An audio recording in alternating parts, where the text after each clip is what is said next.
You know? Someone might think that what you did was wrong, and that you should face the consequences. Yes, I know, but I don't think I should be. I can see why you'd want to say that. But did you do it? The killing of the person was caused by my body. Interesting that you put it that way, as it describes your causal role, the causal role you played, but is compatible with your not being responsible for it. What do you mean?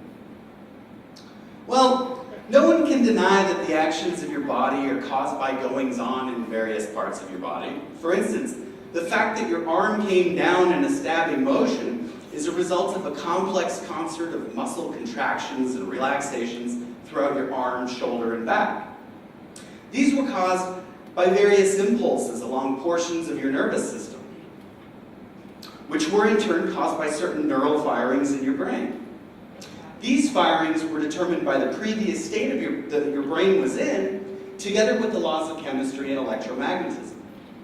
This previous neural state, in turn, was determined by a further previous neural state, together with various neural inputs caused by environmental stimuli.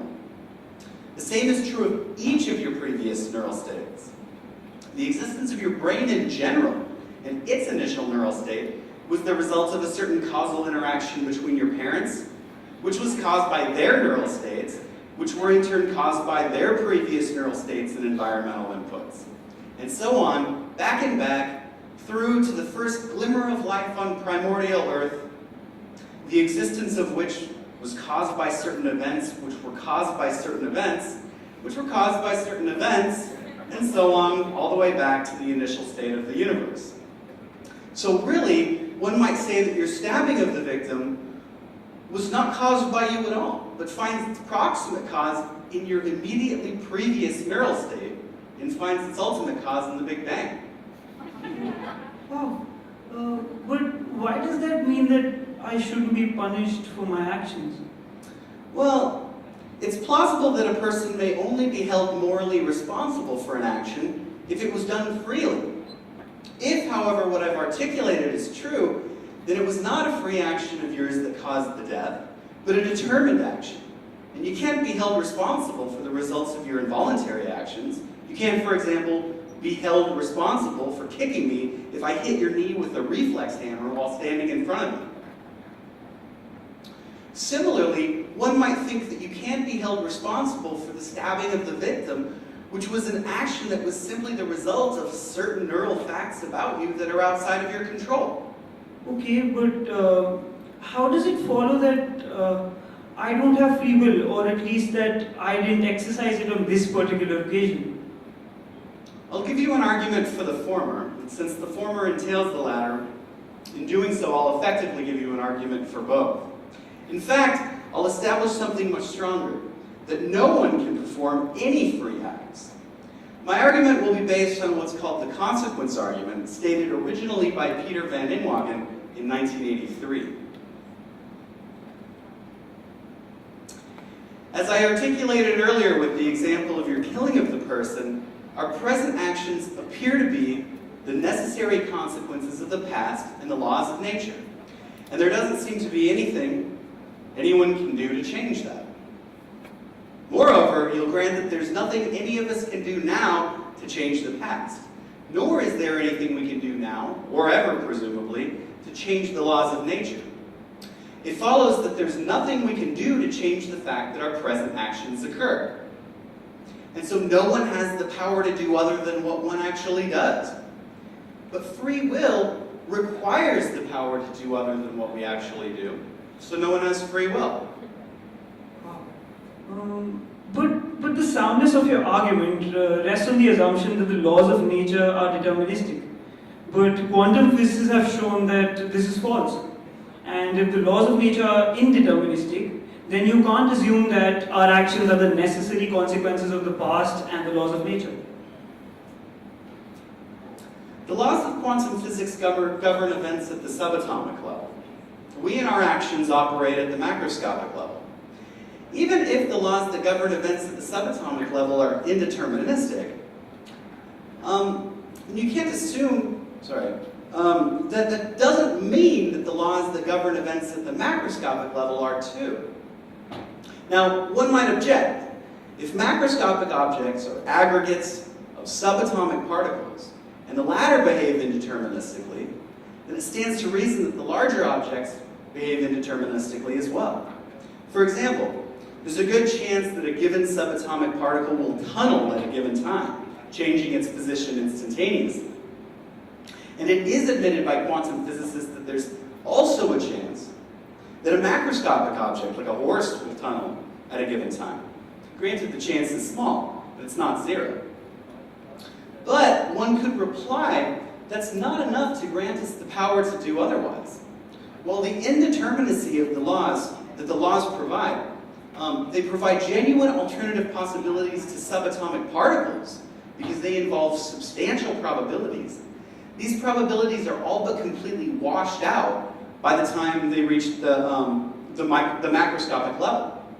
Sure, there may be a 0.6 chance that this particle will decay in the next second and a 0.4 chance that it won't, but the chance that you would stab the person was probably a lot more like 0.9999999 and probably even closer to 1 than that. And so the chance that you wouldn't do so was more like 0.000000001 and probably even closer to 0 than that. It's plausible that the chances of you doing otherwise need to be larger if you're to have genuine power to do otherwise. But whether or not you buy that reply, you should realize that the proponent of free will faces a burden. It's a common mistake to assume that quantum indeterminacy on its own automatically guarantees that we have free will. But even if the laws of physics allow for more than one possible outcome at apparent choice points, the mere fact that there is more than one such outcome doesn't mean that the outcome that's realized has its source in you. It may be the result of chance, mere chance. After all, the fact that the die has a non-zero chance of falling in more than one way doesn't give it free will. The proponent of free will must provide a plausible account of how the indeterminacy might play a role in providing us with free will.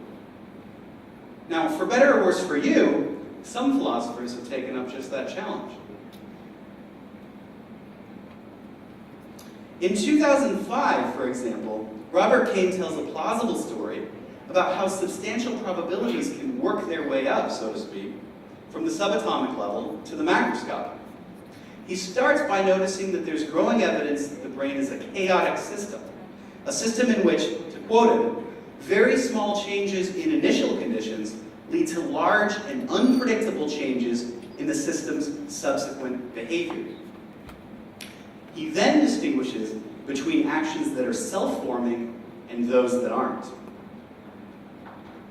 Kane grants that in certain cases, in fact a lot of cases, our actions are, for all intents and purposes, determined by the previous state of our brain.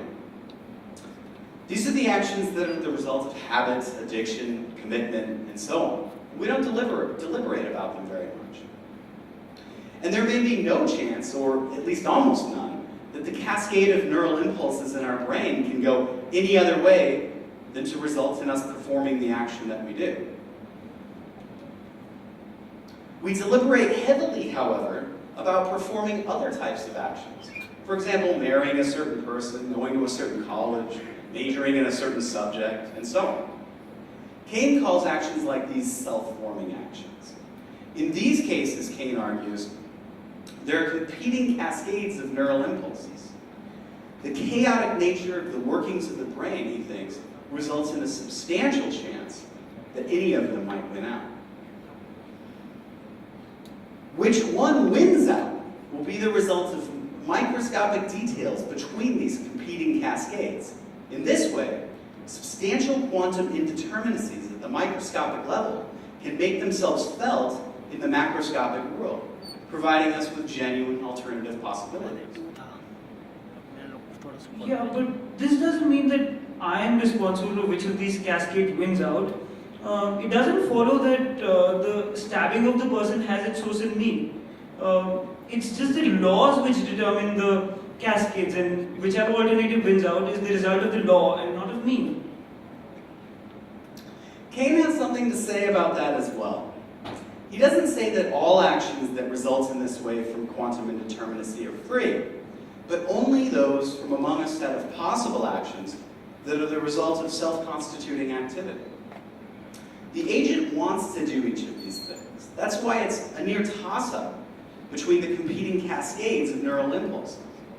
And each of these cascades of neural inputs, Kane thinks, ought to be understood as effort to choose that option on the part of the agent.